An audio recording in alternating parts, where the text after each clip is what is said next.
Halo teman cerita, Selamat datang di Nada Cerita Podcast. Sebelumnya, kalian pasti masih asing sama Nada Cerita Podcast ya? Karena ini merupakan episode perdana kita untuk menghibur kalian para pendengar dan pecinta cerita pendek. Melalui podcast ini, kita akan membacakan cerpen menarik untuk menemani keseharian teman cerita. Tapi sebelum itu, perkenalkan dulu ya, aku Uyun bersama teman aku Kuma. yang akan menemani kalian untuk beberapa menit ke depan. So, enjoy di Nada Cerita Podcast dan bersiaplah terhanyut dalam cerita kita. Let's go!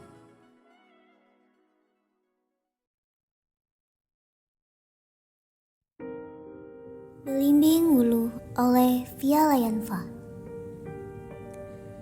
Bagi sebagian besar manusia, nama baik adalah segalanya.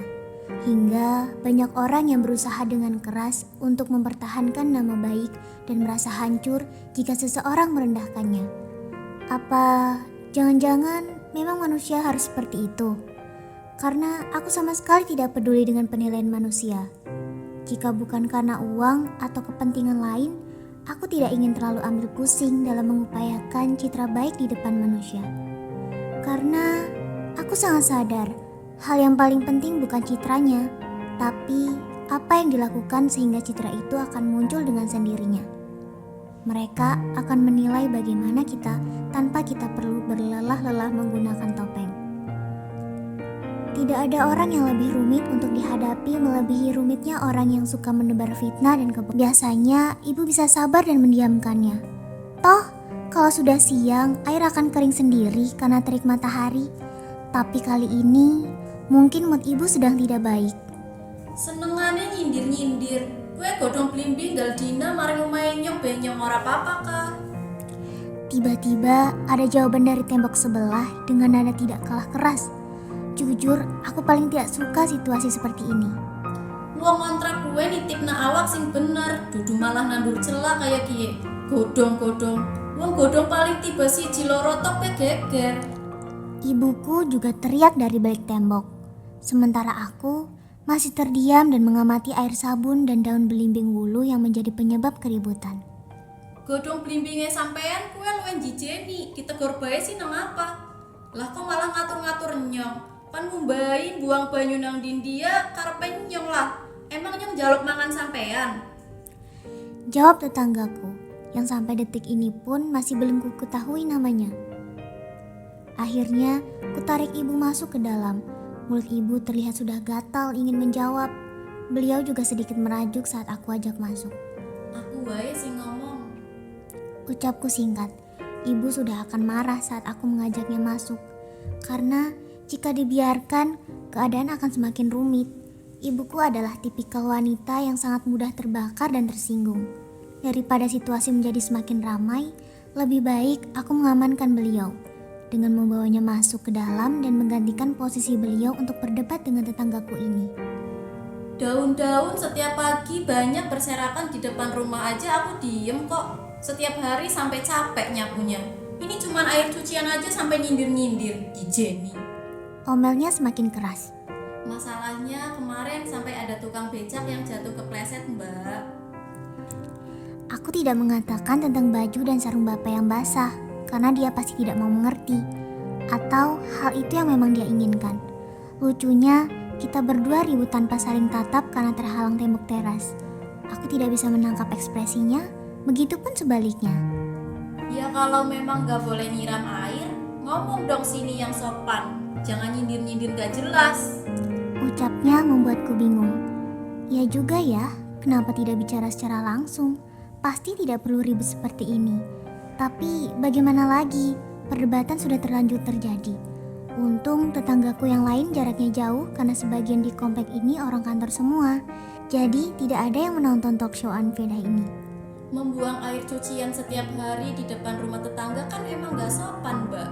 Tanpa diberitahu juga semua orang tahu buang air ke selokan bukan ke jalan. Ucapku tak mau dipojokkan. Jujur dalam hati, aku sebenarnya ingin mengatakan, Oke Mbak, maaf ya, kapan-kapan jangan buang air sembarangan lagi, oke? karena keributan seperti ini benar-benar bukan gayaku yang sebenarnya. Namun, khusus untuk tipe orang yang saat ini sedang aku hadapi, yang benar-benar bukan orang biasa, jadi ada treat yang berbeda. Terlebih bagaimanapun juga, air yang disiramkan setiap pagi itu jelas-jelas disengaja. Sekarang aku jadi tahu, ini semacam balas dendamnya karena daun asam belimbing wulu ibuku ada yang jatuh ke rumahnya. Ya udah, pohonnya ditebang saja, ngerasi tok. Kali ini dia teriak itu sangat keras. Mbak, setiap pagi kan sudah dibalas sama adik mbaknya. Ada banyak puntung rokok, plastik, deterjen, dan kemarin popok bayi dilempar lewat pagar. Impas dong. Dan nyatanya memang seperti ini. Ibu aku setiap pagi menyapu sampah-sampah yang dilemparkan. Setelah subuh juga kadang ibu diam-diam masuk ke rumahnya untuk menyapu daun-daun belimbing yang jatuh. Dari situ, ibu jadi tahu nyatanya hanya ada beberapa helai daun. Jadi teras tetanggaku tertutup atap sedangkan pohon belimbing wulu sudah lebih tinggi dari genting rumah. Sehingga tidak banyak yang masuk ke dalam. Kebanyakan berserakan di jalan dan setiap pagi ibu selalu membersihkannya. Tapi mbak-mbak di sebelahku ini memang ajaib. Berbeda dengan penghuni rumah yang sebelumnya tidak seajaib sosok di balik tembok. Aku, ya anggap saja aku yang ajaib. Sebenarnya aku ingin ketawa karena aku tidak menyangka bisa bertengkar. Ternyata rasanya seperti bermain game karena kita harus tahu kapan menyerang dan kapan ngeles. Kapan menjatuhkan dan kapan harus menyanggah agar tidak terlihat salah. Parah-parah. Fitnah itu Mbak. Kapan adikku buang-buang begituan? Nggak pernah. Bisa ya ngarang cerita seperti itu? Awas ya, aku umbar sekalian ke semua orang kalau keluarga jenengan itu tukang fitnah. Dia malah balik menjatuhkan, seakan tak mau disalahkan dan hanya fokus untuk menyerang tanpa ada penyelesaian. Berdebat dengan orang-orang yang sengaja berbohong untuk menutupi kesalahannya hanya akan membuat kita terlihat semakin bodoh. Begitu mendengar jawabannya, aku langsung masuk ke dalam dan menutup pintu rapat-rapat. Satu lagi prinsip dalam hidupku, pantang berdebat dengan orang yang suka berbohong. Terlebih menggunakan kebohongan untuk membela diri dan menjatuhkan orang lain. Tentu aku hanya akan seperti orang gila dan buang-buang waktu jika menanggapinya. Tidak akan ada penyelesaian, yang ada justru masalah baru. Toh, dalam hati juga dia pasti tahu jika sebenarnya dia salah.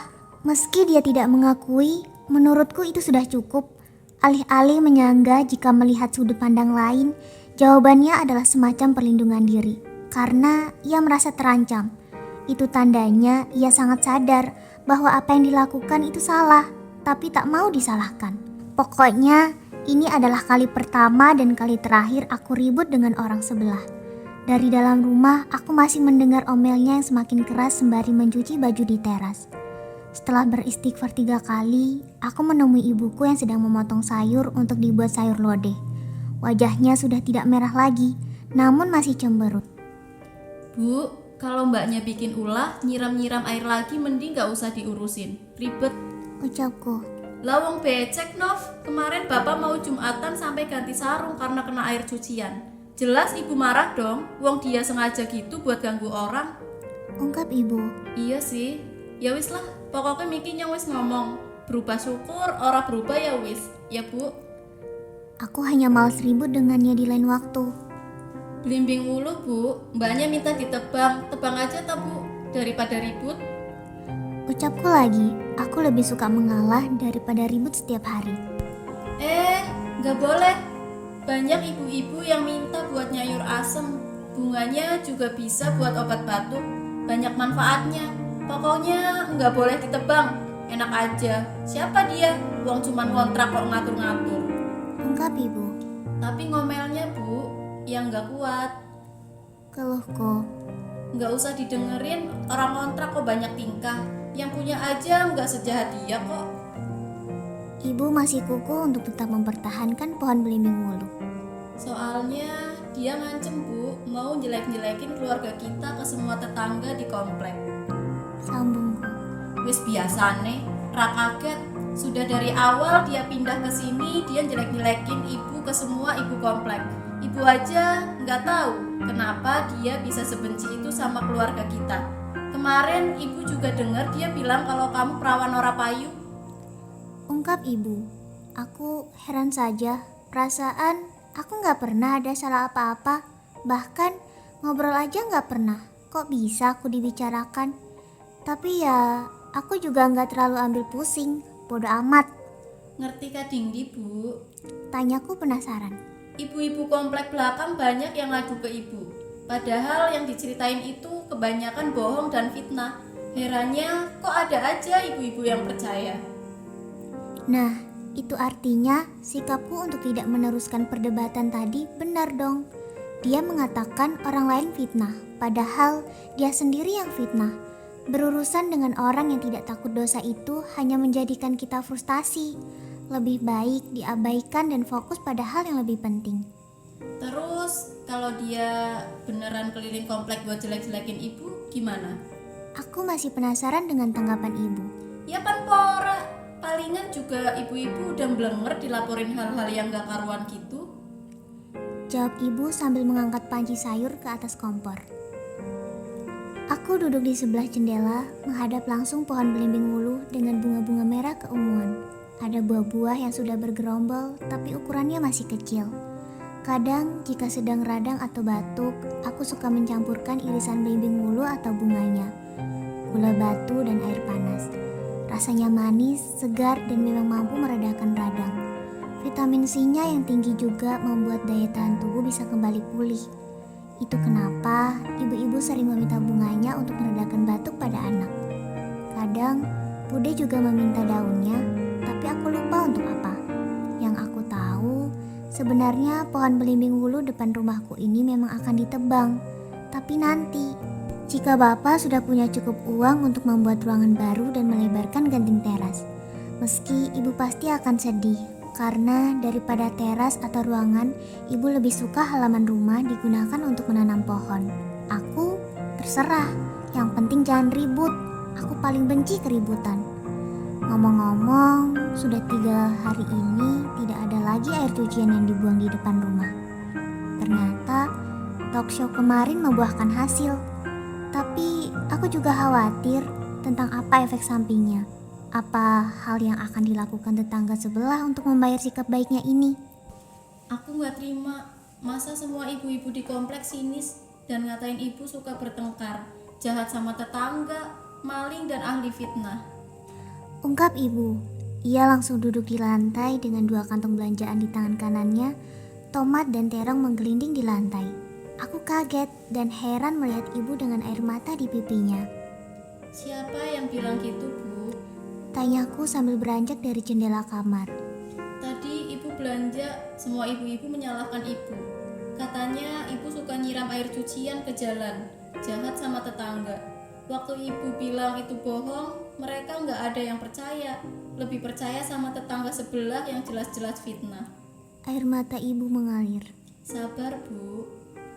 Aku mencoba untuk menenangkannya. Aku sangat sedih dan bingung harus bagaimana. Sekarang ibu jadi malu keluar rumah, Nov. Kalau ibu, Lah, ibu kan nggak salah. Kenapa ibu harus malu? ucapku bukan bertanya, tapi untuk menegaskan. Tapi fitnahnya kan udah menyebar, Nov. Ibu pengen menjambak rambut dan menampar mulut si tukang fitnah itu. Wajah ibu terlihat sedih bercampur marah. Belimbing wuluhnya ditebang aja, Bu, biar tetangga sebelah nggak bikin masalah lagi. Saranku, Dia udah fitnah ibu, jelek-jelekin ibu, terus belimbing wuluh ibu mau ditebang. Nggak bisa. tegas ibu. Aku hanya bisa terdiam. Dalam situasi seperti ini, manusia hanya bisa berdoa. Semakin hari, ibu semakin sedih dengan pandangan intimidasi daripada tetangga. Omongan nyinyir belum banyak yang membuang muka saat ibu menyapa. Karena fitnah dari tetangga sebelah semakin menjadi-jadi dan hampir setiap hari ia membuat berita bohong tentang ibu. Ia akan menyeringai dan merasa menang karena bisa memojokkan ibu dan keluargaku. Aku biasa saja, apakah ini tidak normal? Aku sering bicara pada ibu, jika manusia seluruh dunia memusuhiku dan membenciku karena kesalahan yang tidak pernah aku lakukan, maka tidak ada alasan untukku bersedih. Toh, mereka yang berdosa karena mereka sudah menghukum seseorang tanpa alasan yang belum jelas kebenarannya. Lain halnya, jika aku memang melakukan kesalahan, tentu aku akan sedih karena kebodohan yang aku lakukan. Mungkin kesalahan ibu satu, memiliki pohon belimbing wulu yang daunnya jatuh di halaman tetangga sebelah dan menjadikan halamannya kotor. Sehingga tetangga sebelah jadi memiliki banyak rencana untuk balas dendam dengan hal-hal yang tentu tidak seimbang dan terkesan brutal. Ibu hanya berpikir jika orang lain tidak mungkin berbuat seperti yang dia lakukan. Tapi tentu kita tidak bisa menyamaratakan sikap manusia kan? Hingga hari yang paling menyedihkan bagi ibu pun terjadi. Bapak memutuskan untuk menebang pohon belimbing wuluh. Tentu Bapak juga menyayangkannya, tapi mau bagaimana lagi? Menegur tetangga sebelah untuk berhenti membuat cerita hoax tentang ibu pun tidak mungkin. Yang ada, situasi jadi semakin memburuk. Akhirnya dengan berat hati, belimbing wuluh pun ditebang. Aku agak kesal saat tetangga sebelah sengaja lewat dan menyeringai menang. Untung ibu tidak melihat. Aku hanya menghela nafas, semoga besok dia tidak membuat ulah lagi. Heh, Rawan Orapayu, kalau dari awal ditebang kan gak usah ribut sih. Dasar keluarga aneh. Aku hanya mengangkat satu alis. Heran, tak sampai 3 detik wajahku kembali datar. Aku tidak peduli, hingga tiba-tiba Bapak melangkah cepat dari belakang tempatku berdiri lalu satu tamparan keras mendarat tepat di pipi mbak-mbak gaji tetangga sebelahku. Kurang ajar ya, duwe cangkem orang bisa dijaga. Aku mematung kaget dan seketika dia menangis keras sekali sehingga tetangga banyak yang berdatangan. Tuh, kalian bisa lihat sendiri, satu keluarga menganiaya aku. Bapak-bapak, ibu-ibu, aku disakitin terus sampai ditampar. Padahal aku cuma lewat. Mungkin karena aku cuma ngontrak di sini dan suamiku masih berlayar di laut ya. Jadi aku diperlakukan semena-mena. Semoga Allah yang membalas semuanya. Aku pasrah saja. Playing victim lagi, bertingkah selayaknya korban, padahal dia sendiri biang keladinya. Bohong, semua yang dikatakan wanita jahat ini bohong semua. Ungkap Bapak, tapi tidak ada satupun orang yang percaya. Sekarang keluargaku benar-benar dikucilkan, padahal pohon belimbing wuluh sudah tidak ada lagi di halaman rumah. Aku tidak peduli. Jika saja tidak melihat bapak dan ibu yang terluka, rasanya aku sangat menyayangkan air mataku untuk ikut menetes. Dalam situasi seperti ini, aku sempat berhayal. Jika saja ini sinetron azab ala Indosiar, tentu wanita seperti dia sudah tersambar petir atau mendapat balasannya. Nyatanya di dunia nyata, orang-orang jahat biasanya berumur panjang dan hidup senang, sehat walafiat. Mereka Allah jaga dan Allah beri kesenangan untuk menjadi ladang pahala dengan buah kebaikan bagi orang-orang yang bersabar dan beriman akan akhirat. Itu kenapa aku selalu tidak peduli dengan tingkah polanya. Wah, keren banget ya cerpennya. Tapi gimana nih menurut kamu, Kuma, cerpen yang udah kita bacain tadi? Aku suka banget sih sama cerpennya. Terus seru juga karena di dalam cerpen ini tuh kan ada konflik sesama tetangga yang dimana alasannya cuman karena belimbing wuluh yang bermula dari daun belimbing wuluh ini berjatuhan ke halaman tetangganya gitu kan ya. Kayak nggak nyangka ya, padahal tuh kayak cuman masalah kecil gitu, kayak daun belimbing wuluh jatuh ke rumah tetangga, tapi bisa jadi konfliknya tuh kemana-mana gitu. Apalagi tuh kayak tadi kalau kita dengerin atau simak banget gitu ya, kayak ceritanya tuh jadi tetangganya ini fitnah gitu dan akhirnya jadi muncul pertengkaran gitu. Iya makanya parah banget gak sih. Terus Uyun ingat gak sih di dalam cerpen ini tuh ada kalimat yang bikin aku salfok dikit ya. Apa tuh? Yang katanya tuh kayak gini. Dalam kehidupan sehari-hari, bagi sebagian besar manusia, nama baik adalah segalanya. Mereka rela berusaha keras untuk mempertahankannya dan merasa hancur jika ada yang merendahkannya. Nah, menurut kamu, Niun, gimana? Atau menurut teman cerita deh, gimana? Gitu kan?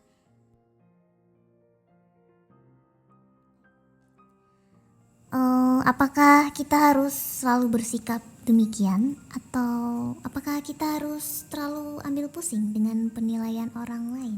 Waduh, pertanyaannya berat banget nih ya teman cerita. Berat, Tapi nanggepin pertanyaan Kuma tadi nih ya, aku rasa sih kita seharusnya nggak perlu gitu terlalu mempedulikan penilaian orang lain, apalagi kalau setiap saat. Karena kadang terlalu memikirkan apa yang dikatakan atau dipikirkan orang lain tentang kita dapat membuat kita merasa cemas gitu dan nggak nyaman bahkan sama diri sendiri. Tapi ya bukan berarti kita harus mengabaikan sama sekali sih ya. Penilaian orang lain kan juga bisa jadi bahan refleksi diri sendiri untuk memperbaiki diri kita gitu. Ya asalkan kita nggak terlalu larut lah dalam kecemasan atau bahkan selalu berusaha menyenangkan semua orang, itu kan nggak baik gitu ya Kuma. Iya benar-benar. Bener banget sih. Tapi ini tetangganya emang nyebelin banget gak sih? Kalian kalau punya tetangga gini gimana guys? Ih, iya sih, tapi kayak sebenarnya kayak gini tuh, kejadian kayak gini ribut-ribut sama tetangga tuh sering banget nggak sih terjadi di desa-desa gitu. Karena ya emang kebetulan aku juga tinggalnya di desa gitu ya. Jadi kayak ya sebenarnya masalah-masalah kayak gini tuh cukup relate gitu ya. Iya bener banget. Nah itu kenapa di rumahku tuh pagarnya tinggi banget. Oh Biar iya. bisa ngeliat tetangga Loh. sebelah. Tapi kan kalau dari cerpen tadi itu sebenarnya udah terhalang tembok loh Kuma. Iya, Tapi tetap terjadi keributan gitu. Iya juga ya. Terus apa ya? Kayaknya punya tetangga kayak gini juga termasuk cobaan gak sih dari Tuhan? Betul, bisa jadi sih. Atau ya emang buat, iya sih bener, kayak buat nguji kesabaran kita juga gak sih. Jadi tuh kita kayak harus benar-benar menjaga diri kita sendiri untuk tidak egois gitu ya, atau ego gitu terbawa marah kita gitu. Jadi tuh kita emang harus banyak-banyakin bersabar. Kalau dari cerpen tadi kan juga kita tuh harus beristighfar gitu ya, Masya Allah gitu, untuk menghadapi tetangga-tetangga yang seperti ini gitu loh Kuma. Iya bener banget. Tapi kalau aku mah sendiri kayaknya nggak yakin sih tidak terpancing emosi. Soalnya ini tetangganya nyebelin banget, malah tetangganya tukang fitnah ya kan. Mungkin aku juga akan kayak gitu sih ya, tetap aja sebel ya, kayak ya untung aja sekarang udah berpindah gitu ya aku nih ke kota ya, meskipun hampir sama sih sebenarnya. Duh, tapi kayaknya kita ngobrolnya kepanjangan gak sih? Kayak nanti tuh bakal kelamaan untuk lanjut cerpen kedua. Barangkali teman cerita tuh udah nggak sabar gitu dengerin cerpen kedua dari kita. Aku lupa, ternyata kita masih punya cerita lagi ya. Betul. Gimana kalau kita tuh langsung aja gitu lanjut ke cerpen kedua gitu Kuma?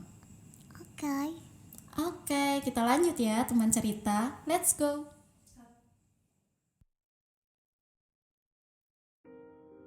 Pendamping di Negeri Sakura oleh Mei Dina Tri Utami. Gadis dengan hijab merah marun ini menoleh kanan kiri lewat jendela angkutan yang ia naiki. Loh, nak, kok ini udah ngelewatin BKK? Pak, stop pak! Dia, Amira Mahfaz Zahabia, dengan sedikit tergesa segera turun dari angkot lalu membayar. Ana, sahabatnya yang juga panik, hanya mengikutinya di belakang. Amira melirik jam tangannya lalu mengembuskan nafas yakin. Masih ada waktu 10 menit, ayo. Amira melangkah lebih dulu. Yakin keburu? Ana berlari kecil di sebelah Amira. Amira mengangguk mantap. Dan mereka terlambat 5 menit. Pelatihan sudah dimulai. Pulang aja Yura, malu. Tepat setelah Ana mengatakan itu, sebuah motor dari arah belakang berhenti tepat di depan mereka. Orang itu melepas helm lalu menoleh. Kenapa kalian di luar?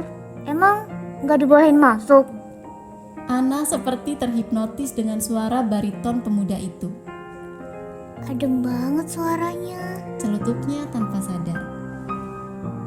3 bulan sudah mereka menjalani pelatihan, dan hari ini sebuah ujian diadakan untuk memberikan kesempatan pada semua peserta menjadi karyawan di perusahaan magang.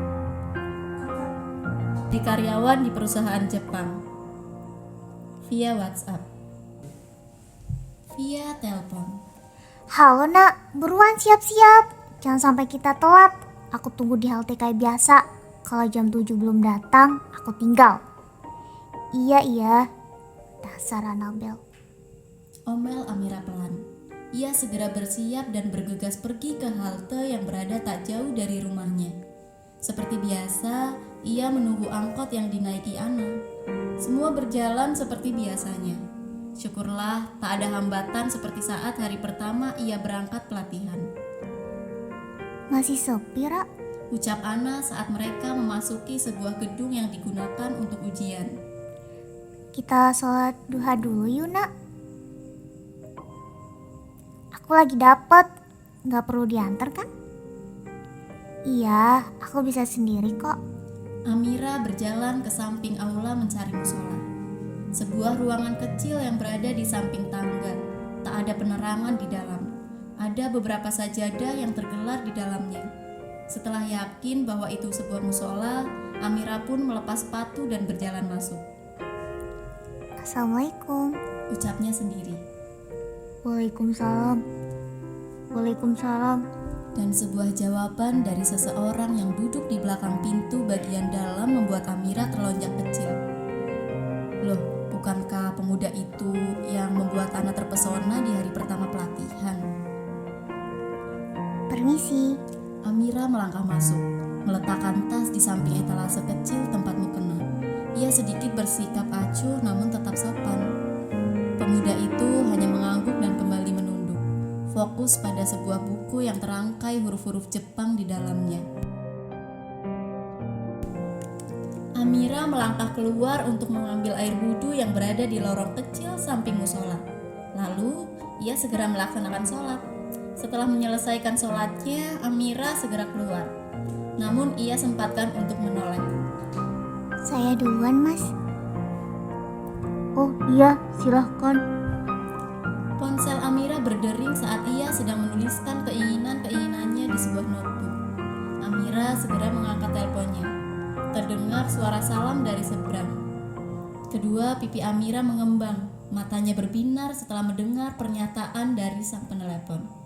Seperti sebuah keajaiban, harapan yang baru saja ia tulis sebentar lagi akan menjadi nyata. Ah, iya Pak. Terima kasih. Insya Allah saya akan datang tepat waktu. Ucapnya. Amira memeluk ponselnya. Senyumnya semakin lebar dengan kalimat syukur yang terus terucap oleh lisannya. Hingga sebuah ketukan membuyarkan lamunan. Amira segera membukakan pintu. Seorang wanita parubaya tengah berdiri di sana. Umi boleh masuk? Tanyanya lembut. Oh, iya. Boleh, Mi. Senyuman masih menghiasi wajah Amira. Ada apa ini? Anak gadis Umi senyum-senyum sendiri. Apa ada yang melamarmu? Iya, Mi. Wajah Umi terlihat berbingar. Benarkah? Iya, dilamar sama perusahaan Jepang. Amira masih menunjukkan senyum manisnya. Senyum Umi seketika memudar.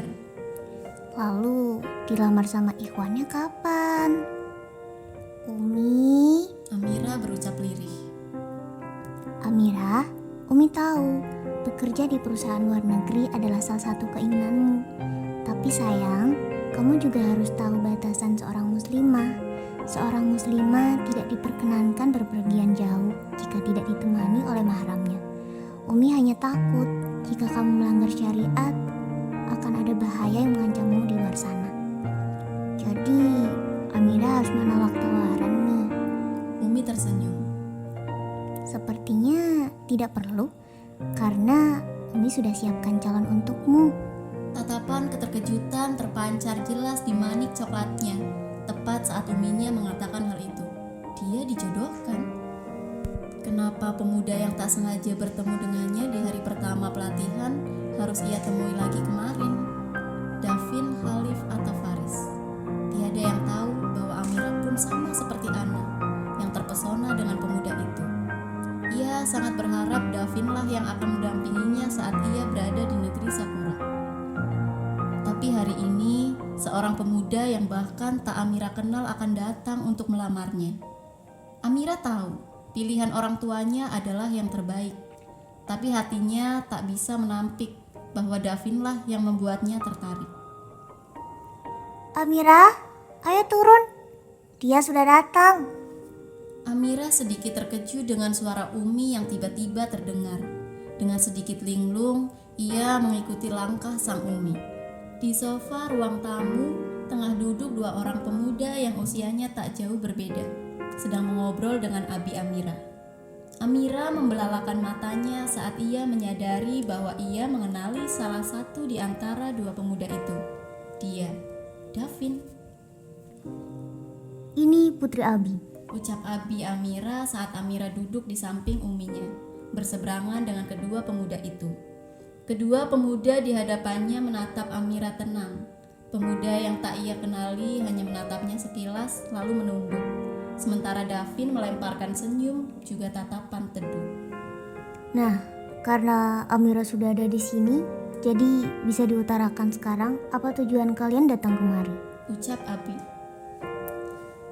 Begini Abi, Umi, Amira, saya Altaf Zafir Al-Husyan berniat untuk meminang Putri Abi dan Umi, Amira Mahfaz Sahabia. Pemuda yang sedari kedatangan Amira tadi menunduk, kini membuka suara dan menatap Abi serius. Mendengar namanya disebut, Amira mendongakkan kepalanya menatap pemuda yang terduduk tepat di hadapannya, hanya berbataskan meja saja. Bagaimana Amira? Jawaban Abi serahkan kepadamu. Tiba-tiba sebuah ponsel berdering dengan Davin yang tersenyum tak enak, lalu meminta maaf. Calon istriku menelpon. Bisiknya pada Altaf yang juga terdengar sekilas oleh Amira. Setelahnya ia keluar. Amira menatap kepergian Davin. Matanya menerawang. Jadi ini rasanya berharap kepada manusia. Allah timpakan rasa sakit atas harapan yang tak berlandas ketakwaan. Setelahnya ia menatap Altaf. Namun di balik rasa sakit ini, Allah Maha Pemurah ternyata telah menyiapkan obat penyembuh yang tak disangka. Amira menatap abinya, lalu mengangguk mantap sembari tersenyum malu pada Altaf. Ini takdirnya. Amira yakin Altaf Zafir Al-Husyan adalah seseorang yang Allah kirimkan untuk menjadi mahram yang menemani dan menjaganya selama ia menjajaki bumi Allah. Nah, itu dia teman cerita kedua dari kami berdua. Gimana menurut kalian cerita kedua ini? Kalau aku pribadi ya, ini di luar ekspektasi aku banget karena aku pikir tuh bakalan jodoh sama cowok yang pertama kali ketemu sama si Amira tadi, dan ternyata tidak, guys. Nah, kalau menurut Uyun gimana? Kalau menurut aku sih ya, sebenarnya aku juga tadi mikirnya tuh bakal sama orang yang pertama gitu loh, dia temuin pas dia lagi sholat duha itu tadi, kayak udah gemes banget nunggu-nunggu. Terus pas tahu dia tuh mau dilamar, aku pikir tuh yang datang tuh cowok itu. Ya memang yang datang cowok itu sih, tapi ternyata yang lamar tuh bukan itu.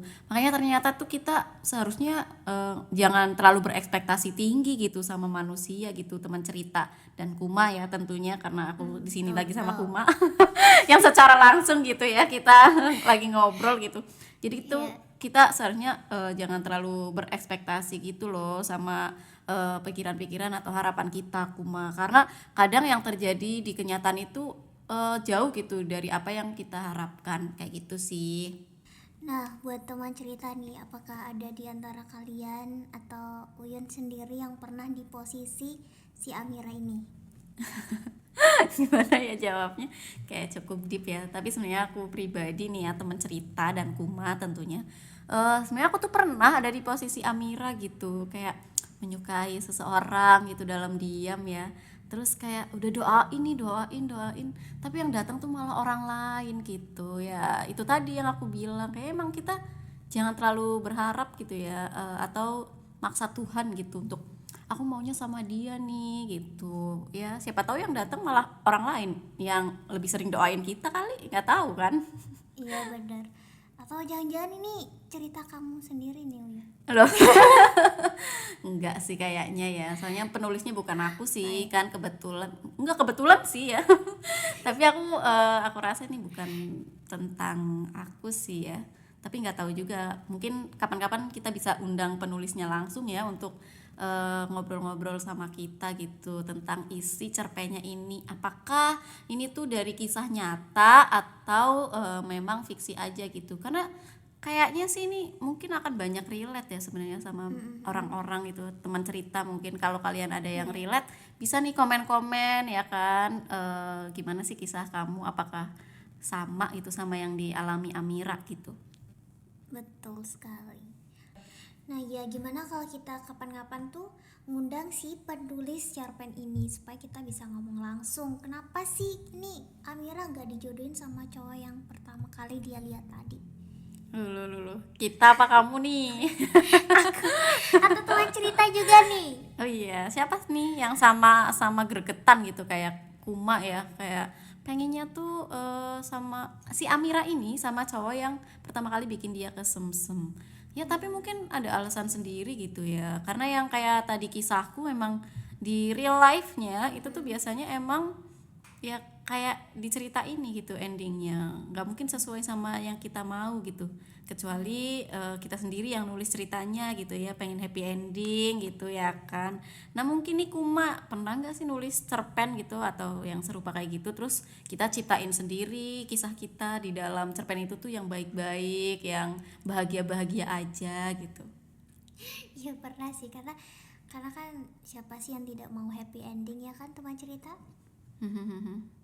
Iya, betul banget sih. Jadi mungkin juga buat teman cerita nih yang belum suka nulis ya, atau baru dengerin kita ngobrol di podcast ini, bisa tuh mulai coba-coba tulis-tulis aja ya. Kayak nggak harus langsung bagus gitu ya, tapi bisa kamu mulai nulis tentang diri kamu sendiri gitu.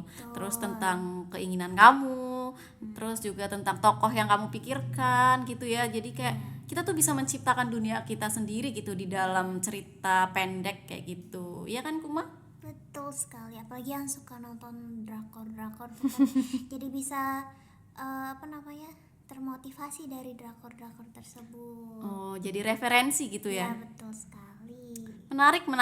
Nah, itu ya teman cerita. Sebenarnya tuh ternyata cerpen itu bisa gitu jadi apa ya, kayak sarana media untuk kita tuh mengekspresikan diri kita, bahkan keinginan-keinginan kita gitu. Karena jujur aku pribadi juga ya beberapa kali sempat nulis cerpen ya, meskipun itu ya nggak bagus-bagus amat sih ya, tapi mungkin menurut aku bagus ya. Kan itu karya aku gitu. Nah tapi tuh ya tapi seru banget pas dibaca ulang tuh, kayak bikin ketawa-ketawa sendiri gitu loh. Kayak ternyata kita pernah ngalamin kisah itu gitu loh. Iya benar banget teman cerita. Iya sih, bener-bener balik lagi aja nggak sih kita ke pembahasan cerpennya gitu. Nah dari dua cerpen tadi tuh apa sih yang menurut Kuma tuh perbandingannya gitu, persamaannya atau perbedaannya gitu? Persamaannya ya, kalau menurut aku dari kedua cerita ini tuh sama-sama relate ya sama kehidupan kita. Dari yang cerita pertama punya tetangga nyebelin, terus kita harus sabar menghadapi tetangga tersebut. Terus di cerita kedua juga relate banget, yang dimana kita dikasih tahu untuk tidak selalu berekspektasi tinggi dengan sesuatu ya teman-teman cerita. Betul. Jadi tuh intinya ada persamaan nilai gitu ya dari kedua cerpen yang kita bacain hari ini gitu. Yang aku tangkap ya atau aku maknai dari isi cerpen kita, kok cerpen kita ya? Cerpen yang udah kita bacain maksudnya. Iya. Merasa jadi milik aku kan sekarang. Jadi mengakui cerpen aku ya. Ya, jadi kayak keduanya tuh sama-sama punya nilai untuk membuat kita tuh sabar gitu ya. Kalau cerpen yang pertama tuh ngajarin kita untuk sabar menghadapi tetangga yang nyebelin, suka fitnah ya kan, suka bikin gara-gara sama keluarga kita, suka ngejelek-jelekin kita gitu. Nah kalau yang cerpen kedua ini kan kayak kita tuh harus bersabar ketika apa yang kita harapkan itu tidak terjadi di kenyataan gitu ya kan Kuma? Iya, tapi ngomong-ngomong dari dua cerpen ini tuh punya pesan moral masing-masing. Nah, untuk cerpen yang pertama itu pesan moral yang dapat disampaikan atau yang dapat kita ambil mungkin Pentingnya menjaga kedamaian dengan tetangga dan jangan mudah terpengaruh oleh opini atau penilaian orang lain terhadap kita kali ya, teman cerita. Terus juga buat para teman cerita nih juga diajak untuk merenungkan betapa pentingnya bersikap sabar dan tidak terbawa emosi dalam menghadapi konflik sehari-hari seperti dua cerpen tadi. Kemudian untuk cerpen kedua itu mungkin hampir sama ya, sama-sama menyuruh kita untuk merenungkan betapa pentingnya bersikap sabar dan tidak gampang terbawa emosi dalam menghadapi konflik dan ekspektasi kita sehari-hari. Gitu Yun. Betul. Nah, itu kan tadi kita udah bahas ya untuk persamaan dari kedua cerpen yang udah kita baca. Iya. Mungkin yang belum kita ulik gitu ya adalah perbedaannya gitu dari dua cerpen tadi. Kalau menurut aku pribadi ya, untuk perbandingan keseluruhannya fokus dari konflik di naskah cerpen yang pertama itu lebih fokus pada konflik fisik langsung antara karakternya gitu Kuma. Dimana tadi kalau yang udah kita baca tuh peran-perannya atau tokoh-tokohnya tuh berkonflik langsung gitu, berdebat, bertengkar ya kan, soal masalah daun belimbing wulu itu. Sedangkan untuk cerpen yang kedua ini lebih pada konflik psikologis gitu dari si Amiranya gitu, karena kan dia nggak ada konflik-konflik sama tokoh lain gitu, cuman dia perang batin sama pikirannya sendiri, ekspektasinya sendiri gitu. Nah, kalau untuk gaya narasinya mungkin kalau cerpen yang pertama itu menggunakan bahasa percakapan yang kaya gitu, kayak tadi tuh kalau aku nggak salah ingat ya, dan mungkin teman cerita juga masih ingat, di cerpen pertama itu ada penggunaan bahasa daerah gitu. Wow, sangat unik sekali. Betul. teman Sedangkan kalau yang cerpen kedua itu mungkin bahasanya lebih formal sedikit ya, meskipun masih santai dan juga reflektif. Gitu sih Kuma. Iya benar sih. Dan mungkin untuk kesimpulan akhir dari kedua cerpen ini, teman-teman cerita, kedua cerpen ini menggambarkan bagaimana sebuah konflik yang mungkin dianggap sepele nih dalam kehidupan sehari-hari, tapi bisa menjadi masalah besar dan rumit yang dapat mempengaruhi kehidupan kita. Nah, dari kedua cerpen ini juga menekankan kepada kita betapa pentingnya bersikap sabar dan tenang dalam menghadapi konflik atau permasalahan yang ada. Kalau kata gaulnya slow-slow aja lah. Oke, kalau kesimpulan akhir dari kamu gimana Yun? Kalau kesimpulan dari aku ya, kesimpulan akhir dari aku itu mungkin dari kedua cerpen tadi kita bisa belajar gitu, bahwa pentingnya bersikap sabar dan tidak terlalu terpengaruh dengan penilaian orang lain.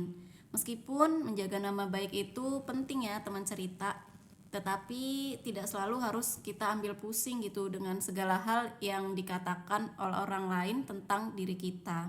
Intinya tuh kita harus bisa menjaga keseimbangan antara menjaga citra diri dan tidak terlalu larut dalam penilaian orang lain. Hal itu sangat penting gitu untuk menjaga kedamaian dan kebahagiaan dalam hidup kita sehari-hari ya teman cerita. Nah, mungkin cerita yang udah kita bacain tadi itu bisa mencerminkan pengalaman pribadi atau pengalaman orang lain dalam menghadapi konflik atau permasalahan sehari-hari dengan orang-orang di sekitar mereka gitu. Itu juga tadi udah sempat kita bahas ya, tapi ya balik lagi kita juga nggak tahu sih sebenarnya dua cerpen tadi tuh dari kisah nyata atau emang fiksi. Tapi kalau menurut aku pribadi tuh kemungkinan banyak yang relate gitu ya. Nah, betul. Hal ini juga mengingatkan kita gitu bahwa setiap konflik itu pasti dapat diselesaikan dengan baik jika kita mampu mengendalikan emosi dan bersikap bijaksana dalam menghadapinya ya teman cerita dan Kuma. Mungkin itu aja sih dari aku. Ya, oke deh. Dan oke juga teman cerita, gimana nih dengan cerita yang udah kita bacain tadi? Menarik dan seru kan? Ya kan? Iya dong, pastinya. Mungkin masih banyak dari pembacaan kita yang masih kurang karena ini tuh benar-benar perdana podcast pertama kita. Tapi semoga teman cerita tetap enjoy mendengarkan cerpen dan celotehan kita berdua. Betul banget, nggak kerasa ya, kayak udah sampai di akhir podcast ini gitu. Nah, semoga cerita yang kita bagikan tadi atau bacakan ya dapat menghibur teman cerita semua. Oh iya, bagi teman cerita yang ingin berbagi dan mengirimkan cerita pendek karya teman-teman semua, atau mungkin ingin memberikan kritik dan saran kepada Nada Cerita Podcast, bisa langsung dikirim aja ke email nadaceritapodcast@gmail.com. Mungkin segitu aja ya dari aku dan Kuma. sampai jumpa di episode berikutnya. Bye Bye bye.